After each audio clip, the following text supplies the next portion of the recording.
All right, for this project, we're going to make a low relief paper sculpture. And what is a low relief sculpture? Well, a regular sculpture would be something that is more likely freestanding. Like, let's say this bottle of glue is a sculpture. It would be sitting on a table and you could walk around it. It could be standing on the ground or hanging from the ceiling, and you can see it in its entirety, 360. When it comes to low relief sculptures, these are things that are flat on one side and come off of the surface it's attached to. A lot of times we see these in carvings on the side of like a temple. You have them in your pockets if you have quarters and dimes and nickels. The coin itself has a low relief sculpture on it. I'm trying to get a coin to show you that there is I don't have a coin on me. There is a surface to your coin. Just take a quarter out of your pocket, and you can see there is a sculpture, low relief sculpture on the surface of that quarter. Well, we're going to make ours out of paper, and it's going to look a lot like these. So low, meaning that there's not a lot coming off the surface of the paper. It's not very tall, but there is a lot going on in this texture-wise, shapes, forms, patterns, rhythm, and all those other wonderful elements and principles of design. Here's another one. This is the size that we're going to be creating. So 90 to 100% of the surface is covered with something.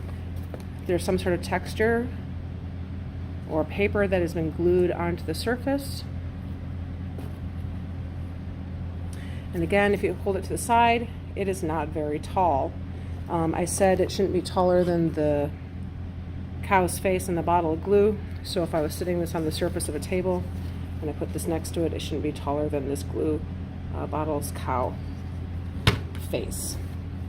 So what I want to say here, this is a little piece of paper that was on the tables. This is some new stuff here. I'm going to use these words representational and non-representational or non-objective for the entirety of this project. So I'll explain what that is. Representational means it looks like the thing. This is what we've been doing mostly. So we have something that is, well, this is a cow, right? Looks like a cow, recognize it as a cow. The abstraction idea, this is a word that we use often in the wrong way.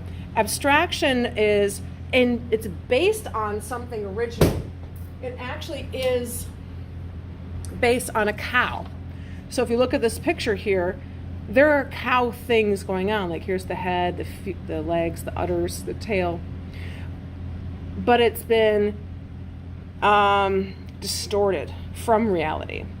Now this is what I'm going to say a lot, non-representational or non-objective. These are things that are not based on anything. This is purely created for aesthetic or artistic taste. It may seem abstract, but it's not based on anything. So that's why this is different. So when I look at something like this is non-objective. It's non-representational. It is not based on anything based on reality. It doesn't look like anything. Now, some people have made these projects and made them look like things like flowers or people or faces, and that's totally fine too. So your paper sculpture can be representational or non-representational. All right, it can look like something or it can look completely not like anything. And basically, do whatever you want. If you want to, let me grab a pencil. If you want to plan ahead of time and draw some designs here and maybe use this as a guide, by all means, do something like this where you can actually plan out. I'm just drawing shapes. Maybe this is sort of the base of my design. Maybe I want to start filling in these spaces with something with different shapes or different textures. There's a technique called quilling. That's what this little handout is. And that is when you attach paper on its edge to another surface. If you look at these, They're coils of paper that have been kind of glued edge side up or edge side down. And how you do that is you take something like a pen or a pencil and a long piece of paper. Look how long this is. And I'm just going to roll it as quickly as I can. And this is the basis for most quilling. You roll paper up.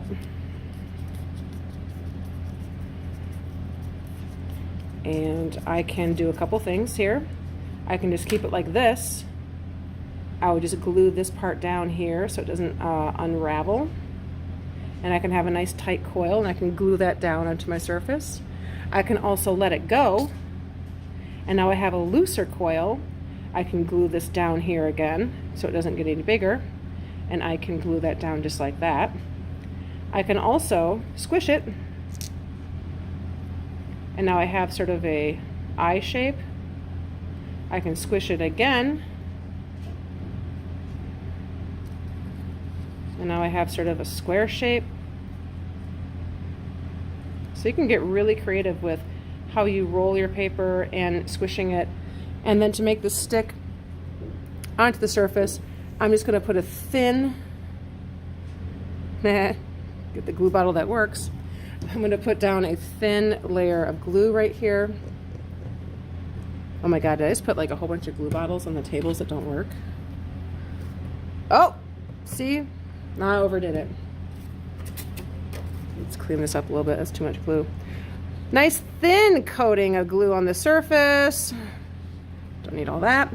And I can just place that on there. And as long as I don't move it, it'll dry like that. And that's it. So you're going to design your own, cover most of the paper, experiment with texture and design and all this other lovely stuff, and create something kind of like this. All right, we're only using white and cream and off-color paper, so nothing really sticks out color-wise. And that's it. So have fun, and let's be creative.